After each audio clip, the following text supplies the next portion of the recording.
Wisp Sports Radio, the voice of women in sport. Welcome to Season 1, Episode 13 of the WeCOACH Podcast on Wisp Sports. Every 2 weeks, we sit down with some of the best and brightest women coaches, leaders, and industry experts in the world of sports for fun and inspiring conversations. This week, I'm your guest host, Marci Kornegay, Director of Membership for WeCOACH. This podcast is a co-production of WeCOACH and Wisp Sports. WeCOACH is the premier nonprofit organization committed to recruiting, retaining, and advancing women coaches of all sports and levels.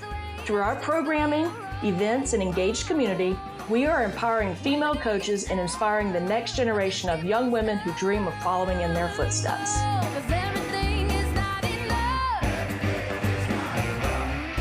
We are fortunate to have today's guest, Dr. Nicole LaVoi. Nicole is the co-director of the Tucker Center on Girls and Women in Sport and senior lecturer in the School of Kinesiology at the University of Minnesota. As an impassioned researcher, her goal is to use the data to tell the story, to educate coaches and influencers in the athletic landscape, and ultimately change the narrative surrounding barriers of women coaches. We are grateful for Nicole's service as a member of the WeCOACH Board of Directors and as a long-standing and esteemed faculty member for the NCAA Women Coaches Academy. Welcome to the WeCOACH Podcast, Nicole. So happy to have you. Thank you. It's my honor and privilege to be on air with you today. Well, that's awesome. You know, I feel like we probably better get started because a podcast with you could probably take a while. And I mean that in a very, very energetic and inspiring way. You've got so many quality topics to share and nuggets to unpack in general. But for today, specifically staying relevant to women in coaching. So, so today it's pretty standard procedure when you're presenting for you to say something along the lines of, I'm not making this up. Let's use the data to tell the story. Can you brief our listeners on the work of the Tucker Center and where the data comes from? Sure, I'd be happy to. For those listening that are not familiar with the Tucker Center for Research on Girls and Women in Sport is housed in the School of Kinesiology at the University of Minnesota. And we are the first research center of its kind housed in an academic unit that is solely dedicated to the study of girls and women in sport. And last fall, in the fall of 2018, we celebrated our 25th anniversary in trying to make a difference in the lives of girls and women in sport. And one of the ways that we do that that's consistent with our mission is through research. And through data and gathering data, not only our own original research, but using the data of other scholars and colleagues, is we try to use the data to tell the story and try to use the data to create social impact and social change for girls and women in sport. Fantastic. Well, I know that there are always so many different projects on deck, and they're very meaningful projects, especially for those interested in the world of sport like we are. What have you been working on? And one thing I really want to talk about is the report card, or what the public knows as the report card. Mm-hmm. Yeah, we started the Women in College Coaching Report Card series in 2012. So we just finished our 7th year of data collection for the report card. And the reason why I started the report card was because the current percentage of women coaches, particularly in college, but this is true at other levels as well, had historically declined post Title IX from 1972 to the early 90s. From 90% of women coaching women to around 40% of women coaching women. And that number, around 40%, has remained stagnant for over a decade. In fact, we're approaching about 2 decades of stagnation. And I thought, we need a report card that will build on the work of our colleagues like Acosta and Carpenter and Dr. Rich Lapchick at the Tides Institute at the University of Central Florida, to bring additional awareness to stimulate a national dialogue and a national conversation, and to let the data hold decision makers who hire and recruit and retain women coaches, to hold decision makers accountable for their hiring practices. So what we do with the report card is we assign a grade, A through F, based on the percentage of women head coaches of women's teams. And we give grades to institutions, to sports, and to conferences across the country. So the report card is one of our flagship projects in the Tucker Center, and I can take a deeper dive into that if you'd like me to.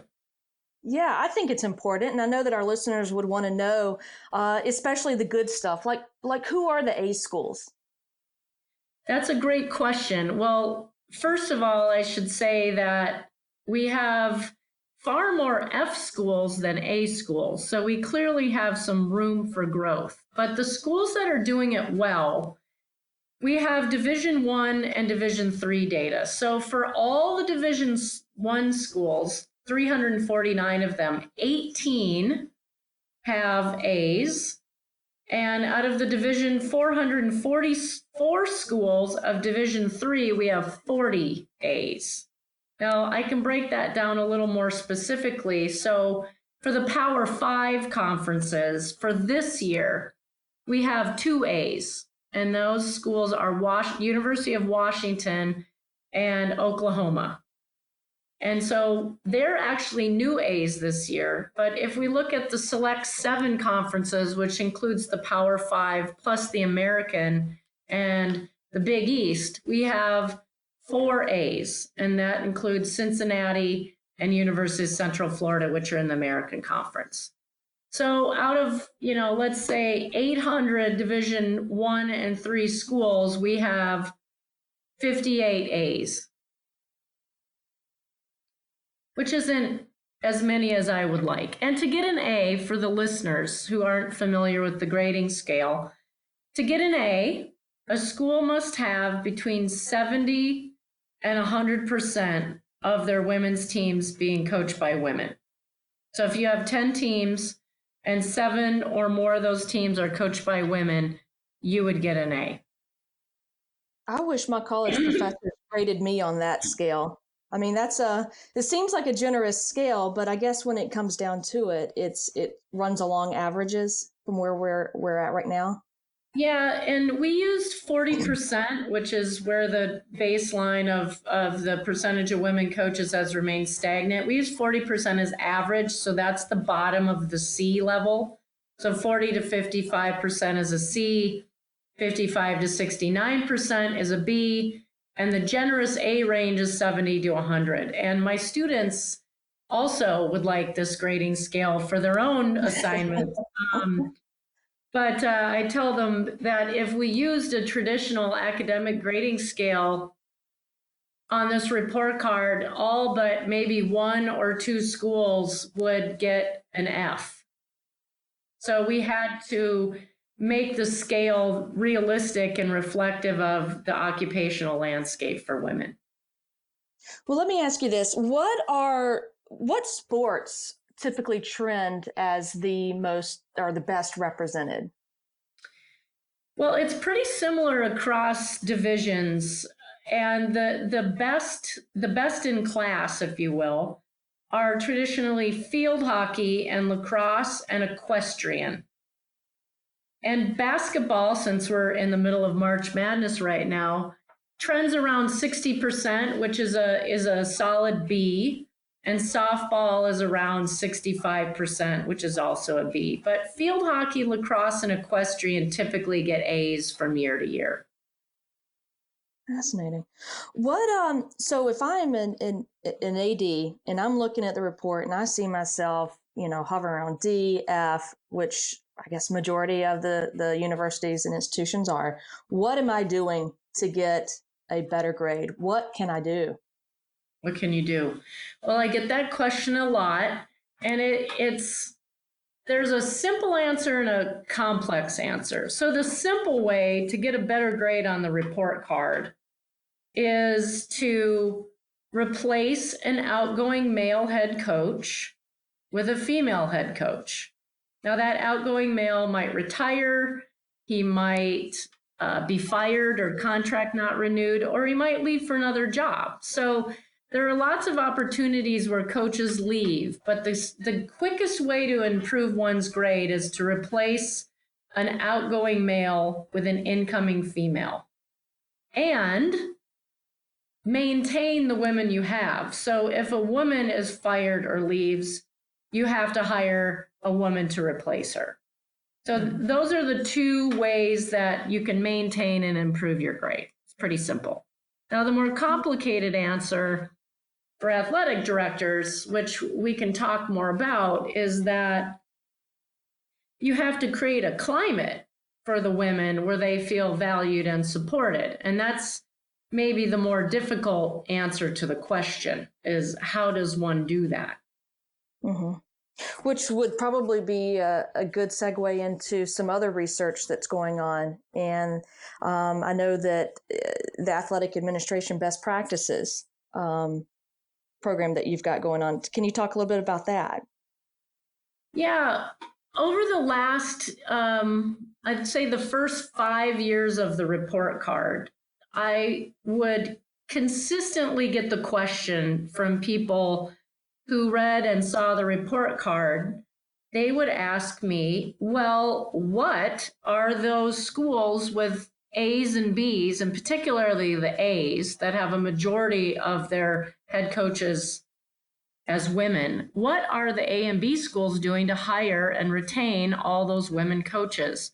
Because there's a common narrative out there that women aren't interested, women don't apply, there aren't enough women in the talent pool. So clearly some schools are capturing what some perceive as the few women that exist and keeping them there. So this would sort of be a head scratcher to people that are struggling to hire women, and they wanted to know what these A and B schools, meaning athletic directors, are doing to have all these women on staff. So we got some funding from the NCAA Office of Inclusion to interview these ADs at all levels, Division 1, 2, and 3, who had A's and B's, to learn from them exactly what they were doing to receive an A and B grade. And it was a really interesting project. And we released that report last September. And that report's available online on our website at tuggercenter.org. But, you know, the title of the report is Recruiting, Hiring, and Retaining of Female Collegiate Coaches from an Athletic Administration Perspective. Yeah, and has this information, have you been able to receive some feedback from institutions where this has actually been helpful for them to use as a guide? You know, is the data helping make some change? I believe it is.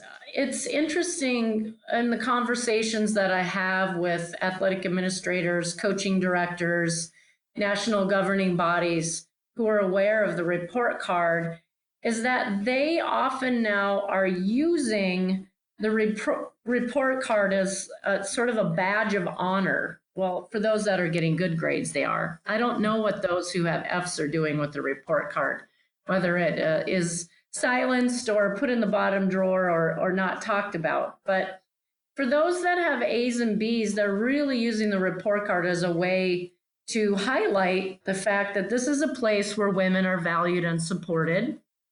And they're using it as a recruitment tool to highlight the fact that we have women here who are successful, and the women that are on the job market are looking at the report card as one tool and indicator that this is a place that might be a positive place for them to work. So there are lots of ways we're finding that the report card is being used, and I think what's been interesting to me is that I've learned, or maybe I've just had it reinforced, that athletic directors are really competitive people. They like to win. They like to hire the coaches that win. They want to be the best. And this report card is another way that they can win. And so in essence, it's speaking their language. And every A and B athletic director that I spoke to for this study, all of them said, without exception, that we can do better. That we like that we're an A or B, but we can even do better than that. And so I think the report card is a good way to motivate them to maintain their status or even be better. So I think there are really cool ways that the report card's being utilized. Mm-hmm. No, it is. And it's being talked about. It's part of the conversation, which is very, it's interesting to hear how it is used in conversation, and it sounds great. But with the practices, the best practices of recruiting and hiring and retention of female coaches, along with that comes the diversity piece as well. Mm-hmm. And so that's been, a very essential piece of the puzzle. As well as including women of color in hiring practices too. Yeah. And, we're talking mostly about women, but we want to be sensitive to the fact that women are not a monolithic group. We have many intersectional identities. Gender is one piece. We have women of color. We have lesbian coaches. We have mothers. We have women with various pieces of their identity.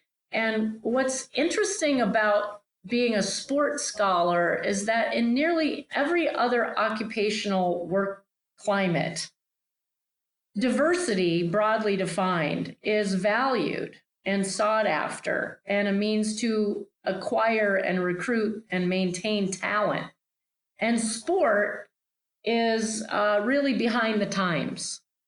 And in fact, I was just at a conference over the weekend, a social justice through sport and exercise psychology conference out in Portland.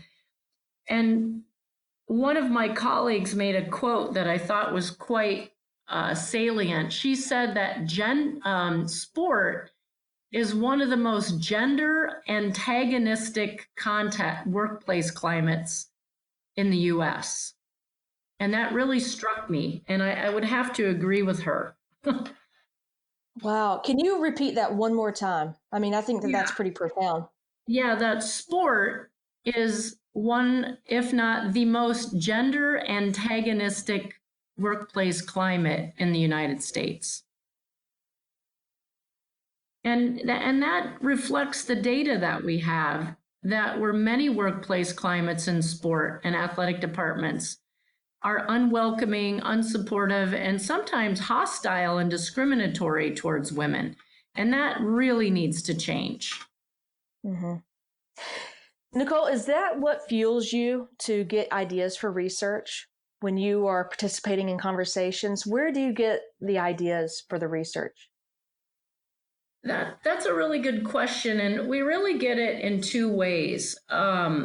I get this question a lot from students and colleagues. How do you come up with your research projects? Yeah. What goes on in that brain and what goes on in the center where you're coming up with that?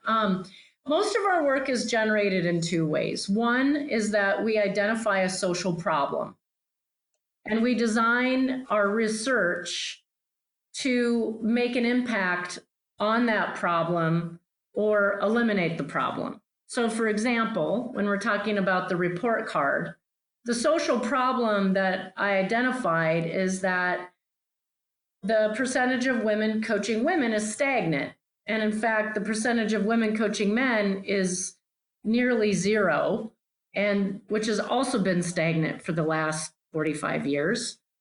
So we know that, men have a dual career pathway into coaching and women do not. And that's a problem because we know that same-sex role models matter.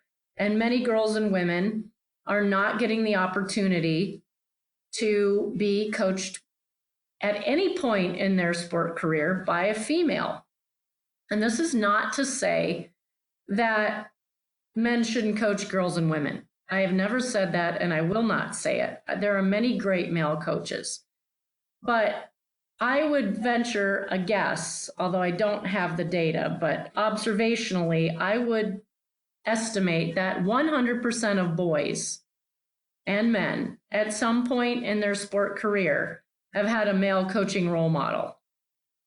Many girls do not. Many girls have never had a female coaching role model, and that matters. So that's the social problem that we have identified. So we designed the report card to try to get quantitative data that measures progress over time to hold decision makers accountable to change that problem. So that's one of the ways we get our projects, is we identify a problem and we try to get data to make a dent in the social problem. The second way that we get ideas for our research is that when I'm out on the road and in the trenches talking with coaches and ADs and sport administrators and coaching organizations and scholars and parents, I hear common narratives and beliefs about girls and women in sport. So, for example, some of the ones I hear commonly, girls aren't as interested in sports as boys. Sex sells women's sports. Women aren't interested in coaching. These are damaging and false narratives that get taken up as truth in society and by individuals. And so what we also try to do in the Tucker Center is get data that challenges and refutes these common beliefs, or perhaps they're true. But until we have the data, we can't say they're true or false, but they certainly are common narratives that impact girls and women in sport. So those are the two ways we get ideas for our research. One, identifying a social problem, and two, listening to common and often repeated narratives about women's sport and trying to get data to challenge that. And I mean, which is incredible work, but taking all that data, being able to share the story and letting everybody know that women can coach, which leads me to the documentary that was put out, Game On. Yeah. If our listeners have not had a chance to listen and watch Game On, you've got to tune in. And I want you to talk just a little bit about Game On and Faith Patterson-Johnson, Minnesota Hall of Fame coach, and several other inspiring coaches telling their stories. But yeah. One of the things that the Tucker Center, in my opinion, and what we're known for is that we can take our data, and like we started with in the beginning, and tell a story that brings awareness and motivates people to action. And so our newest film, it's our third documentary in partnership with Twin Cities Public Television, our PBS affiliate. We've co-produced Game On, Women Can Coach, which is a documentary that is evidence-based, but it tells the story arc of coaches at all levels of sport, tells the story of why women coaches matter, and then ends with some strategies on what we can do to help ensure we have more women in sport. So this Game On documentary is something I'm very proud of. It's based on my body of work. It was really fun to make, and I'm proud in the way that it turned out. And perhaps the really cool thing about Game On is that people can watch it streaming free online on our website or on TPT, Twin Cities Public Television. So I would really encourage everyone to tune in. And coaches are telling me that they are showing this film to their teams and having a team discussion about women in sport leadership and why that's so important. So people are having watching parties and using the films in a variety of ways with their teams and their classrooms and with their organizations to create social change. Yeah, I've gotten some of those same phone calls asking, how can I get this information to my teams or camps, or, a lot of club coaches are wanting to show it to their parents and, just get the word out. That's social change. Well, let me ask you, is there anything in the pipeline now that you'd be willing to sneak out for us? A sneak peek of future features for the Tucker team. Yeah, why not? Yeah, I think there are a few things that I would love for people to sort of stay tuned to. Most of our Tucker team work, which is myself and a cadre of grad students and our network of Tucker Center affiliated scholars around the globe.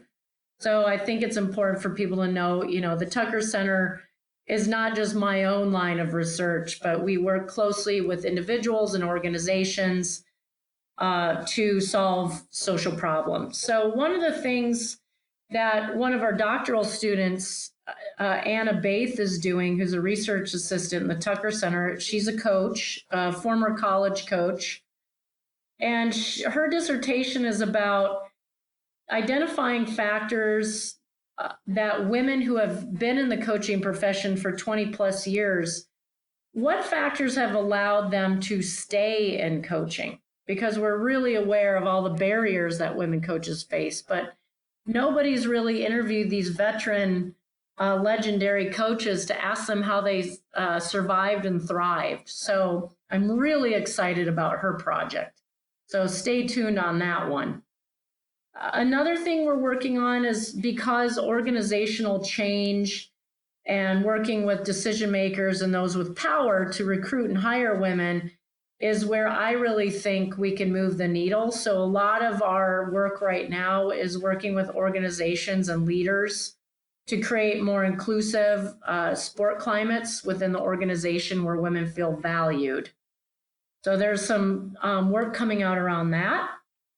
Third, I'm working with what I call a dream team of international gender and sports scholars.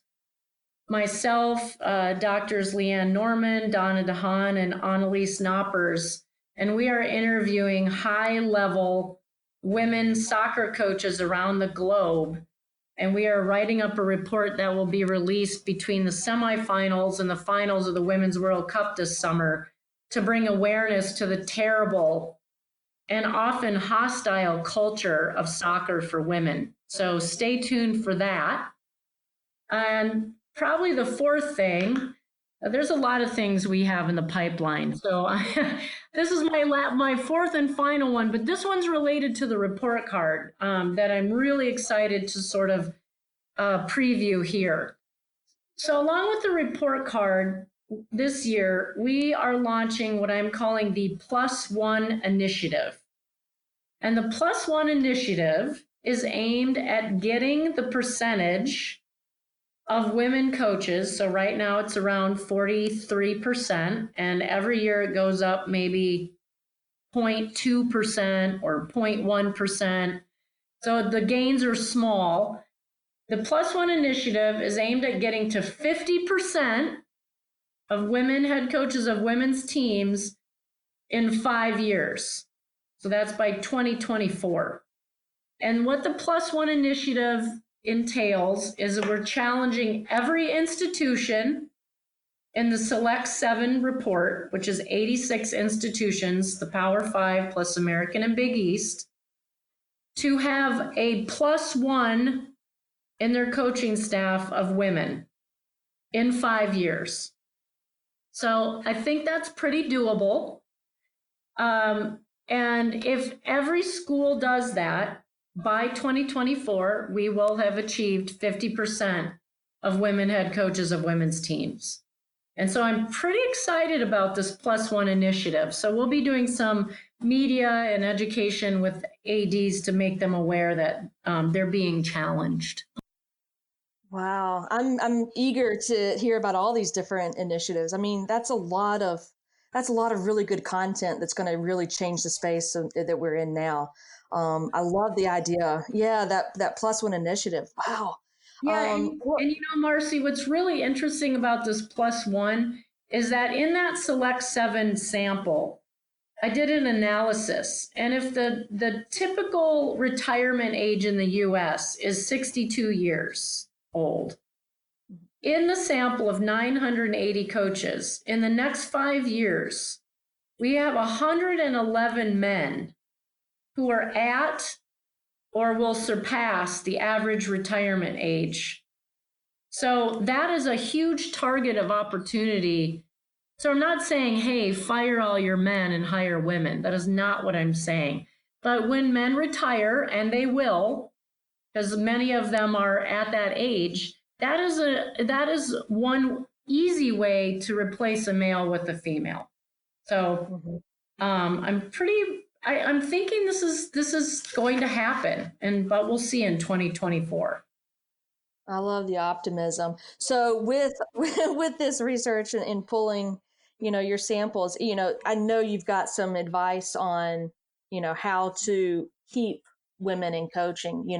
We know that the average age when coach starts scratching her head saying, is this the career for me, is 7 years into the process. What can we do to make that longer, to double that, for them to see retirement age at 62 plus?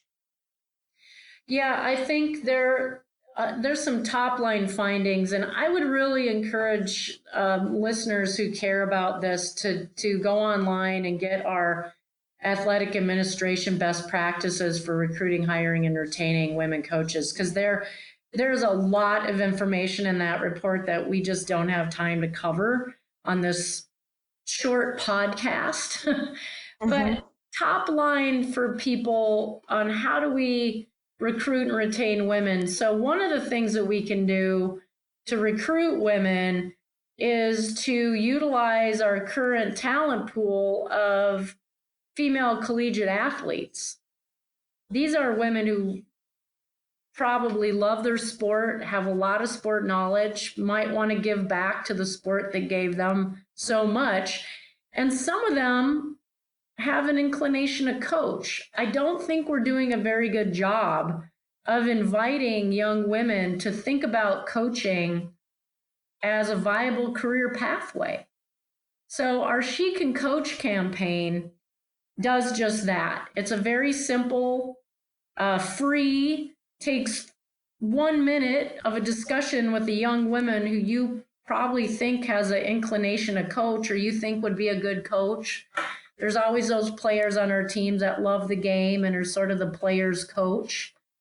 Just sit down with her and ask her, hey, you know what? Have you ever thought about coaching? I think that you would make a really good coach. And if you want to explore that, I'm here to help you do that.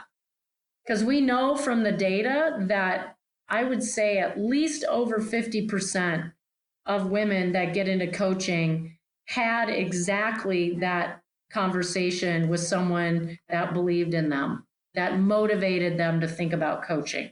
So that's a really simple one. The other thing that we can do is we can develop a network of support for women at the institutional level, at the organizational level, and at the regional and national level. And I would encourage everyone listening, if they're not a member of WeCOACH, either individually or institutionally, to get in membership and become involved, because the network matters.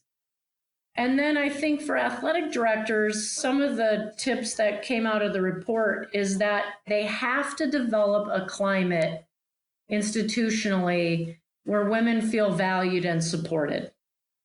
And that means supported financially, meaning I have the resources I need to succeed. But I also feel supported emotionally and socially, that I feel my athletic director has my back. That comes up a lot. I'm putting that in air quotes, although you can't see me.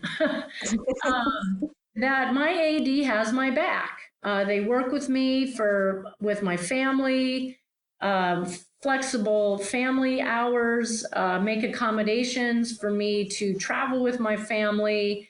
They ask me how I'm doing. They ask me what I need. They ask me what I need to feel supported, and it's an active process. So the institutions that have A's and B's are really good at that. And I think those who might have some room for improvement would be wise to read this report and figure out what they need to do to change their institutional climate. Because I think one outcome of the report card is that those schools with A's and B's, what we're seeing in trends in the data is that the good The great are staying great, meaning they're consistently hiring women when women leave. And the good, the ones with B's, are striving to get A's, and they're getting better. So it's going to, but the ones at the bottom are getting worse. And so the good are getting great and the bad are getting worse. And this is going to become an issue of recruiting and acquiring talent. So if we want the best coaches and you're eliminating half your talent pool, which are women, you're not going to be competitive anymore. So I think this will really be a challenge to athletic directors to figure out how to make institutional climates that value and support women, because many of them do not have that. And there are many institutions with Fs that I get women calling me and asking me about the occupational climates, and I tell them I would not work there if I were you. It's not a place that you're going to feel valued and supported. Go somewhere else, because there are schools that want you and that will help you succeed. Yeah. You know, what you're saying is we're all in this together. We are. And you know, thank you for plugging WeCOACH and the membership and the commitment to the community of women there. That's fantastic. But it sounds like a challenge too, you know, to initiate that. If we want to see change as coaches, we've got to start the conversations with the She Can Coach campaign, and obviously, you know, getting really involved and invested in the best practices data as well. Nicole, you've put an incredible amount of your life into finding the data and educating others on the false narratives and the barriers facing women coaches. You know, not to mention the research on girls and youth and parents and sport and all the other social issues you're involved in and passionate about. What do you want your legacy to be? What do I want my legacy to be? That's a great question. I think I would like my legacy if people think of, oh, you know, Nicole LaVoi, I really thought her to be a kind and caring person who really tried to make a difference for girls and women in sport by using data to push for social change and advocate for women. I think that if I accomplished that, I would be thrilled if that were my legacy. Well, you are well on your way, my friend. Speaking of passion, one of the events that you know that you're really passionate about is coming up, and in a couple of weeks, the Tucker Center will be hosting the Women Coaches Symposium. You want to tell us a little bit about that and what to expect? Sure.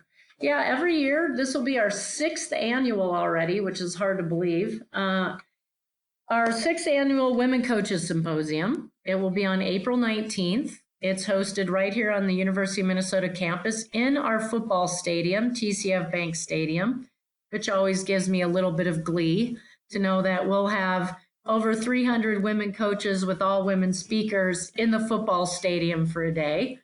I think that is fun, a little fun factoid about the Women Coaches Symposium. But this year, our theme is self-care for coaches. And we put this on in partnership with WeCOACH and Go for Athletics and the Tucker Center because women need a place for networking. They need a safe, women-focused, women-only space for networking, for professional development, and to build community. A lot of the women that come to the Women Coaches Symposium tell us this is a can't-miss event. We look forward to it. We love it. Next year, we're bringing more. Every year we sell out at capacity at over 300 women. And this idea of self-care for coaches is one near and dear to my heart because I work so closely with so many women coaches. We talk so often about, oh, you know, the mental health and of athletes and coaches are taking care of athletes, but no one's taking care of the coaches. Who's taking care of the coaches? And coaches are not good at self-care for themselves. So this is something, if we want to help prevent women coaches from burning out and staying in the profession, we need to teach and support them on how to do self-care. So the whole theme is around Self-Care for Coaches. We have a great lineup of speakers across all different areas of well-being. Morgan Stanley will do something on financial well-being. We have spiritual well-being, social emotional well-being, mindfulness, networking, using data to, just to combat discrimination. So we have all different areas of self-care. Our keynote speaker is Cheryl Reeve, the head coach and general manager of the Minnesota Lynx, who is a fantastic speaker. And we are really thrilled to host this annual event in conjunction with WeCOACH. So, yeah, no, it's I'm looking forward to being up there. Now, as far as registration goes, is it full, or is there still opportunity for listeners to register? There is a limited amount of spots left. I'll get my updated registration data later today, but we still have some spots left. And it's really affordable. It's $85 investment in yourself for a day that is unique. And I guarantee it'll be worth your while to invest in yourself. And I really would love to see it fill up again, which I think it will. And we're starting to draw people from all over the world. We have some speakers from Canada coming down, because this, to our knowledge, is the largest event of its kind in the world. And we're really proud of that. Yeah, well, that's one of the best ways that we can care for ourselves as coaches and our present career and our future and moving forward, is investing in that personal and professional development and being involved in things like this.